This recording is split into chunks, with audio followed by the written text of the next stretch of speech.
That's it. It's rigged. 100%. No questions about it. The NBA is absolutely rigged. And if you don't believe it now, I don't know what else has to happen to prove it to you. For those of you that have been living under a rock for the last 24 hours, last night, the Dallas Mavericks, with a 1.8% chance in winning the draft lottery, somehow secured the number 1 draft pick in the NBA draft going into next year. It's basically the Cooper Flagg sweepstakes. Cooper Flagg, the 18-year-old superstar coming out of Duke, clearly the best college basketball player last year.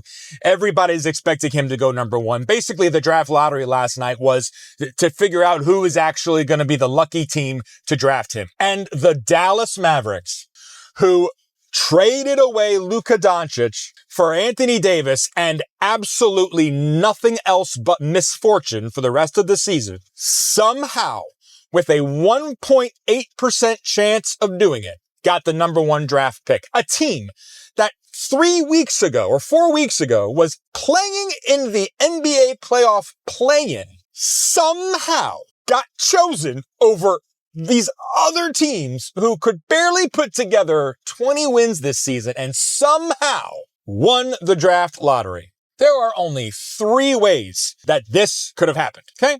The first one is that God and Jesus Christ are apparently Mavericks fans. And after everything that has happened and all the misfortune of the Mavericks and the mishandling by the Mavericks front office, God and Jesus got together and said that they were going to divinely intervene and grace and bless the Dallas Mavericks fandom and the Dallas Mavericks organization with the number 1 draft pick. Sure, that's option 1.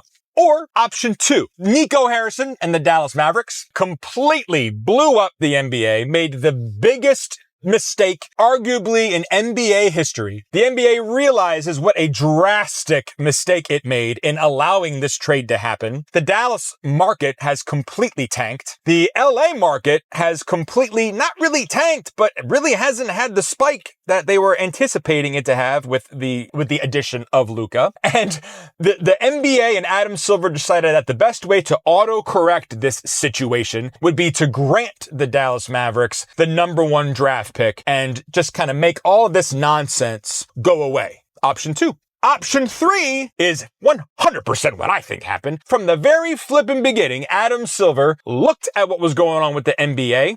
Viewership is down. Attendance is down. Ticket sales are down. Everything is down for the NBA. The face of his league over the last 20 years is damn near close to retiring. The Steph Curry and LeBron James rivalry is pretty much having to go away pretty soon because both of these guys are about done. The number 1 market in LA and the LA Lakers, who the NBA built the logo on, for God's sakes, is absolutely tanking with no future in sight. Adam Silver thinks to himself, I have to do something to repair my league and repair my number 1 market. And I need to do this on a global basis. I need somebody that I can make the new face of my league on my number 1 franchise. And man, wouldn't it be great if this particular superstar had a global presence? So he goes to the Dallas Mavericks ownership and Nico Harrison and says, hey, how about if you guys trade Luka to the Lakers, okay? I'll get you Anthony Davis so you guys can just keep on winning,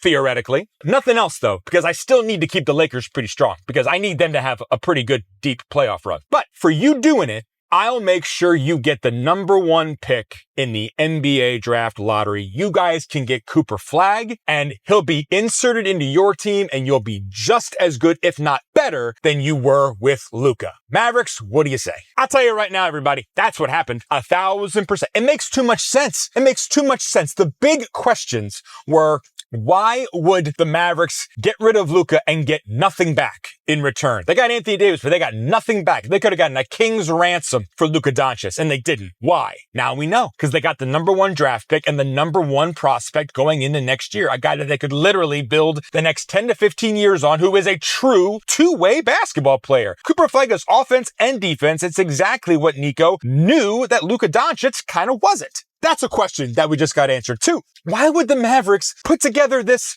farewell to Luka video package when the Lakers came into town? What the hell was that about? You don't do that when you trade a player. It's never happened in history. Why did that happen? It was beautiful, but why did they do that? They did that because they needed to give the Maverick fans and Luka the goodbye that they all deserve, because they know that they've got their next son, their next Dallas Golden Boy coming into the league next year in Cooper Flagg. They knew it from the very beginning. It answers both of those questions.